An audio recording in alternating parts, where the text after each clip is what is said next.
Bless their heart. Do you know anybody that just does not get it? They can't read the room and they just seem completely oblivious to themselves and to other people in the room. In Texas, we use the phrase bless their heart, right?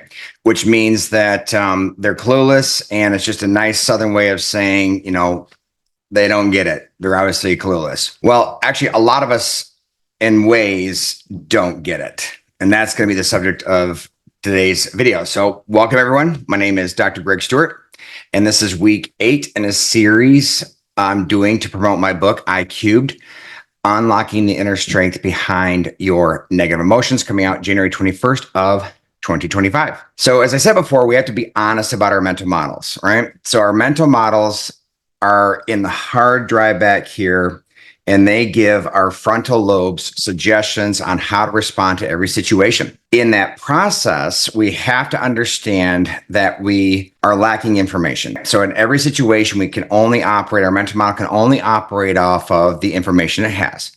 Secondly, is the formulas by which we interpret the information. And not only interpret the information, but interpret what it means to ourselves in light of every situation can be absolutely flawed. And on top of all that, we could be blind. There's aspects of ourselves that we just do not get. So we're blind to it. So bless our hearts. When we go through this process, a key piece of this chapter and this theme before we get into the actual emotions of diving into your negative emotions is to realize that our mental models are messed up. So we have to be on the lookout. We have to try and find ways to figure out what we're lacking, whether it be information we're lacking or whether it be in our formulas that are messed up in how to process information. There is a tool that has been around for several decades now called the Johari Window model, and that's Johari Window. And it's two guys, Joe and Harry, that came up with this concept and brought it together, and they call it the Johari Window.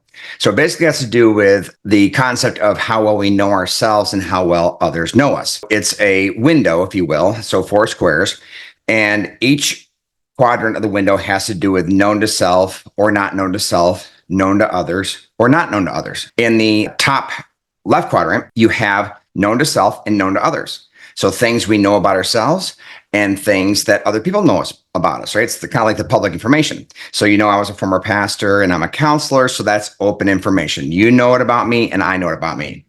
In the quadrant below is the known to me, known to self, but not known to other people.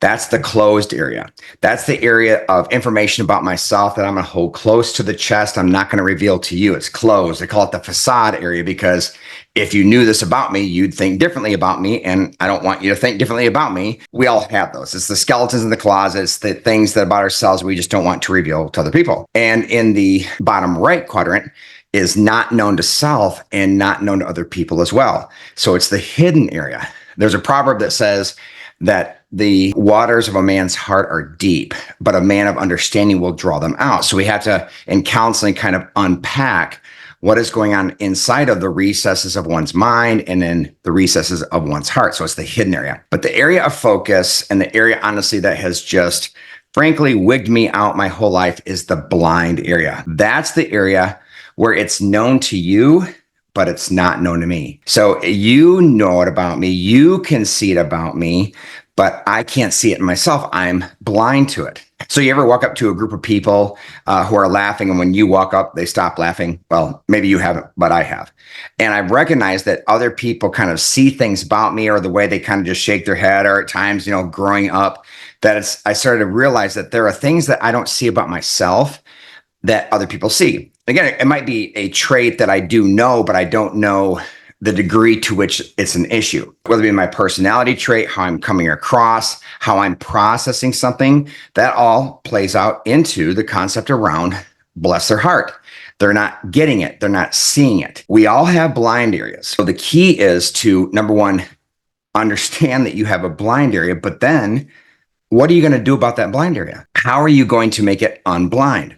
So there's a couple different ways of doing this, and we've all experienced the first way, which I call reactive teachability. It's when somebody gets up the courage to confront us or tell us something we're doing wrong, risking conflict because we don't see it and they want us to see it. And when they reveal to us, what went down or what happened or something we don't see about ourselves, we are teachable, meaning, oh my gosh, I didn't see that about me, and I'm so sorry, and we try and correct it. That's reactive teachability.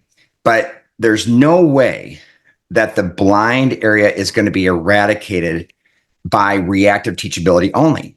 So I came up with proactive teachability. I use this with clients, and I use this with people that I coach, leaders that I coach, because we should proactively go to people who know us the best and ask them the question, hey, where do you think I'm blind? I like joking around and saying, with parents, when parents say, I ask them, are you a good parent? And they say, well, yeah, I think I'm a good parent. And then I would ask, well, have you ever asked your children what they think about your parenting? Are you a good employee? Yeah, I think I'm a good employee. Are you a good spouse? Right? Are you a good listener? So the key is that there's no real way. How can we assess ourselves, especially in the areas that we play a role by which the other person is the focus, like our spouse? If you think you're a good husband or a good wife, have you ever asked your spouse, hey, where am I blind? How can I improve? How can I get better? Or have you ever asked your boss, how can I grow? How can I improve? Have you ever asked people that you're listening to if they feel heard by you? Unless we proactively try and figure out what our blind areas are, either again in the information that we're lacking or in the way we're processing things, how can we ever eradicate the blind area? In our mental models, if we really are serious about growing and maturing, and as we'll get into the emotions, if we're secure enough, we have to walk into finding out things that may cause us negative emotion. But the only way for us to grow is to go through that process of negative emotions in order to grow. Asking people, how can I grow? How can I improve? Where am I blind? And in our mental models, this is a crucial area. So I encourage you, ask a person a week, a friends, family, whoever it is, ask people in your life, where am I blind? And then you might have to kind of beef it up and say to people that love you, hey, where am I blind? And they say, oh, well, this or that. And they give kind of surfacey answers. And what you have to say to them is this. No, wait. Now, I know that there's information in the back of your head, like that final 10% information or an opinion that you have about me that you would never share. I want that information. Why? Because if you have information or an opinion about me that isn't true or isn't clear, then I would like a chance to correct it. But more than that, if you have ideas or thoughts about me that are true, but I don't see, I'm desperate to get that information from you. So please share with me all information. Where do you think I'm blind? How do you think I can grow? And it's a very, very powerful, enriching process. And it eradicates the blind area and helps you grow and mature and make your mental model as efficient as possible. Thank you so much. And we shall see you guys next week. Take care.